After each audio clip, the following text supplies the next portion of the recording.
इसलिए मजहब नहीं सिखाता आपस में बैर रखना, हिंदी है हम, वतन है हिंदू, इससे बड़ा झूठ दुनिया का दूसरा हो नहीं सकता। यह मजहबी है, यही तो है मजहब, यही तो मजहब की किताब है। तो आपसे जब ये कह दिया और आप रट रट के नहीं मजहब नहीं सिखाता हमें आपस में बैर, अरे मजहबी है जो आपस में दुश्मनी सिखाता है, मजहबी है जो आपस में भेद करता है, यह मजहबी है जिसके नाम पर लाखों लोगों की लाशों पर मजहब के नाम पे भारत माता का विभाजन हुआ था, मजहब के नाम पे हुआ था। मजहब के नाम पे कश्मीर में 2500 कश्मीरी हिंदू उनकी हत्या हुई थी, उनकी लड़कियों को सरेआम रेप किया गया था, नंगा करके आरे की मशीन पे कटवा दिया गया था। टीकालाल टपरू ऐसे विद्वान को सड़क पे लाए, आंखें निकाली और उसके बेटे के सामने उसकी गोली मार दी। यह मजहब के कारण कहा था उन्होंने, साफ साफ कहा, कश्मीर में नारों में कहा कि कश्मीर में हमें निजाम मुस्तफा चाहिए, हम चाहते हैं कश्मीर हमें कश्मीरी हिंदू पंडित मर्दों के बगैर और कश्मीरी हिंदू पंडित औरतों के साथ कश्मीर का हमें हिस्सा चाहिए।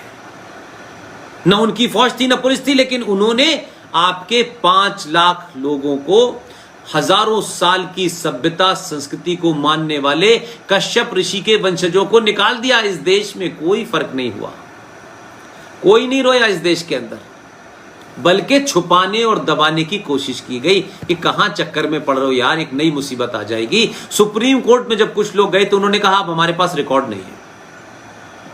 सब आपको इसलिए एक ही डंडे से हाँकते हैं कि आपने आजादी के बाद भी एक मुनज़्ज़ब, एक यूनाइटेड, संगठित होकर के सही बात को सही कहने की हिम्मत नहीं जुटाई। लालच और कायरता ने आपको इतना बीमार कर दिया है कि आप सच खुद भी नहीं बोलते और जो सच बोल रहा होता है उससे कहते नहीं नहीं नहीं नहीं, तुम गलत बोल रहे हो, इस्लाम में ऐसा नहीं लिखा हुआ है। यानी इस्लाम का न तो आपको आई पता है और न ई पता है। यह फैसला दिया कि कुरान मजीद की 24 आयतें ऐसी हैं जो हेट फैलाती हैं, जो गैर मुस्लिम के खिलाफ जहर फैलाती हैं, जो उनके वजूद को समाप्त करने की बातें देती हैं। आज तक उसे चैलेंज नहीं किसी ने किया। मैं उन 24 आयतों को कुरान से पढ़ चुका हूं और यह 2019 का एडिशन है। लेकिन आपको पढ़ने का शौक अपनी किताबों का नहीं है तो दूसरों की क्या पढ़ेंगे। लेकिन आपको झूठ बोलने की आदत है, क्योंकि आपको रफीक साहब से भी दोस्ती रखनी है। रफीक साहब का लड़का आपकी लड़की को लेकर भाग जाएगा तो आपकी दोस्ती खत्म हो जाएगी, तब तक आप बैठे रहेंगे। तो गांव गांव मोहल्ले मोहल्ले आपको ये बीमारी है। वो अपने एजेंडे में पिछले 1400 साल से यही कर रहे हैं। वो अमेरिका में कर रहे हैं, वो इंग्लैंड में कर रहे हैं, वो ऑस्ट्रेलिया में कर रहे हैं, वो न्यूजीलैंड में कर रहे हैं, सभी जगह वो कर रहे हैं। कंफ्यूजन आपके अंदर है। तो आपके पास समय भी नहीं है, पैसा भी नहीं है, यूनिटी भी नहीं है, और आप ये समझ गए हैं कि खतरा ये है। तो कम से कम पहली स्टेज हजारों साल के बाद आपके अंदर ये तो आई कि ये खतरा है। ये खतरा किसी पुष्पेन या आर.एस.एन. सिंह या जी.डी. बख्शी, सुशील पंडित और या रिजवी के लिए नहीं है, ये मानवता के लिए खतरा है। मुगल जिनकी आंखों में वासना भरी हुई थी और जिन्होंने यहां लूटपाट की, उन्होंने लूटपाट करके जब हिंदू औरतें, सनातनी औरतें जो बच गई जिंदा, जब उनकी तरफ निगाह डाली तो अपना चेहरे की खूबसूरती को छुपाने के लिए घूंघट कर लिया।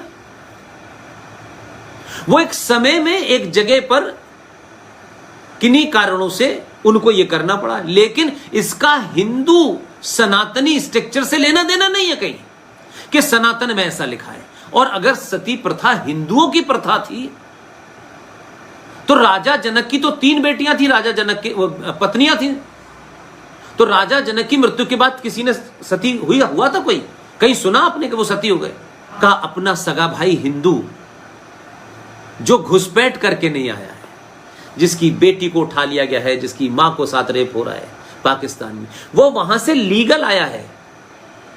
शर्म आनी चाहिए, शर्म आनी चाहिए।